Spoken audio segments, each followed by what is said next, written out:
আমি বলি নাই ইমাম গাজ্জালী রু নফসের পার্থক্য জানে না, বাবা মাফ কইরো, ভুলেও না, আমি এটা বলি নাই। আমি একটা বিষয় বলছি যে একটা আলোচনায় কাইটা দিস, অনেকে ভুল বুঝা গালিগালাজ করে যে ইমাম গাজ্জালী তিনি অনেক বড় আলেম, তার নূরের কদমে আমার ভক্তি, তিনি আল্লাহর ওলি। কিন্তু ইমাম গাজ্জালী তিনি রু নফসের পার্থক্যটা এই জগতের মানুষের জন্য করে দিয়ে যান নাই। আমি কিন্তু বলি নাই তিনি বুঝেন নাই, তিনি জানেন না, এটা বলি নাই, বলছি কইরা দিয়া যায় নাই। মাওলানা জালালউদ্দিন রুমি তিনি মোহব্বতের উপরে সমস্ত শায়ের লিখছে, তিনি কিন্তু শায়ের লিখছে। মাওলানা রুম সে প্রেমের উপরে, মহব্বত উপরে, ইশকি মহব্বত কি সেটার উপরে, কিন্তু তিনি রু নফসের পার্থক্য বলে নাই, তিনি ফেরেশতার পরিচয় দেন নাই, তিনি মানব জাতিকে এই রসুলের এবং নবীর যে পার্থক্য সেইটা দিয়া যান নাই। আল্লামা ইকবাল তিনি খুদি এবং ইগো এই বিষয়ে খুব লেখা লিখছেন, কিন্তু রু নফসের পার্থক্য একমাত্র বাবা জাহাঙ্গীর জগতের বুকে, জগতের মানুষের জন্য কইরা দিছে কোরআন থেকে। এটা সুরেশ্বরী বাবার শান, যে দেখ সুরেশ্বরীর চেরাগকে, বাবা সুরেশ্বরীর ঘরে এইরকম ফুল, সুরেশ্বরীর বাগানে এইরকম ফুল, দয়াল বাবা জাহাঙ্গীর। বাবা জাহাঙ্গীর নবী রসুলের পার্থক্য কইরা দিছে। সবাই বলছে রসুল বড় নবী ছোট, কিন্তু বাবা জাহাঙ্গীর কোরআন থেকে দেখায় দিছে নবী বড়, রসুল নবীর থেকে নিচের দরজার। কারণ নবীকে কেন্দ্র করে রসুল ফানা হয়।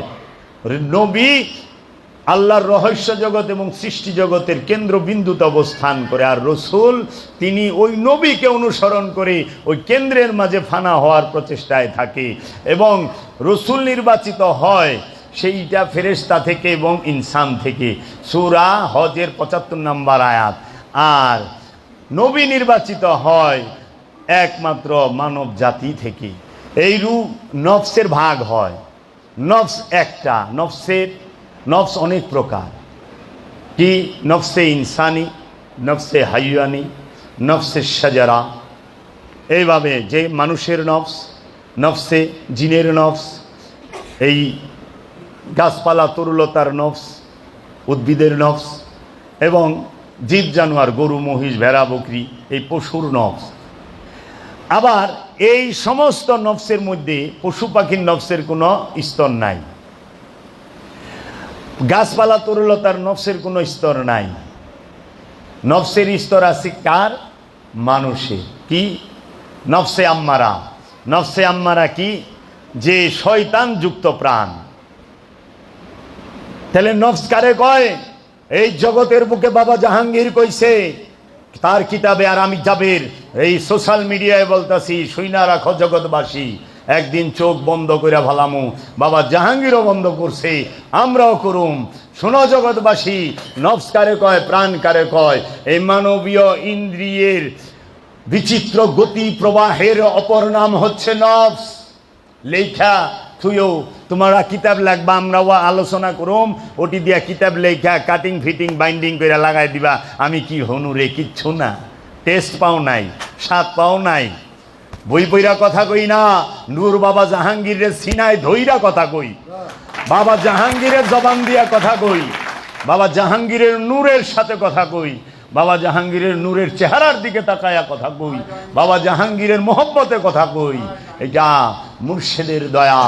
মুর্শিদ দয়া করলে। নফস কাকে বলে তুমি কে জানো? এই মানবীয় ইন্দ্রিয়ের, এই যে যতটি 10টা ইন্দ্রিয়ের দ্বারপথ আছে না, এই মানুষের 10টা ইন্দ্রিয়ের দ্বারপথের বিচিত্র গতি প্রবাহের অপর নাম হচ্ছে নফস।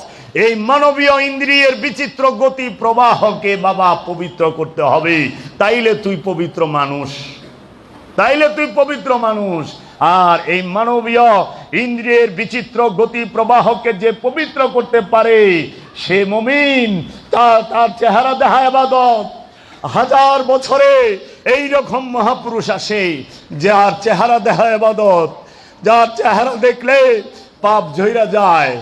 এই মহাপুরুষ পাওয়া যায় না, চাপাবাজ অনেক পাওয়া যায়, মহাপুরুষ পাওয়া যায় না। কে বুঝাইব? নফস কি জগতে কেউ বুঝাইতে পারে নাই, কেউ এইভাবে বলে নাই যে তোমার এই দেহের মধ্যে 10টা ইন্দ্রিয় দ্বারপথ, সেই 10টা কি?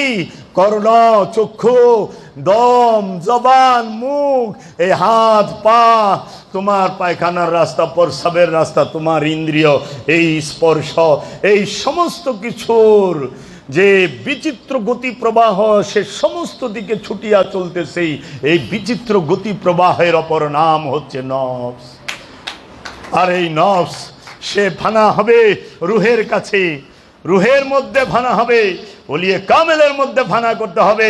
তাই আমার বাবা জাহাঙ্গীর ধ্যান শিখায় রে। আমার বাবা জাহাঙ্গীর কইছে, তুই ক এই চোখ দুইটা আমার না, আমার মুর্শেদ বাবা জাহাঙ্গীরের। এই চোখ দিয়ে আমি দেখি না, আমার বাবা জাহাঙ্গীর দেখে। এই চোখ দিয়া আমি কাঁদি না, আমার বাবা জাহাঙ্গীর কাঁদে। এই চোখ দুইটা আমার না, আমার বাবা জাহাঙ্গীরের। দেখছস এই মানবীয় ইন্দ্রিয় যে চোখ, এইটার গতি প্রবাহকে মুর্শেদের দিকে রাইখা দিছে। দেখছস প্রাণ কেমনে পবিত্র হয়। নফসে আম্মারা কি?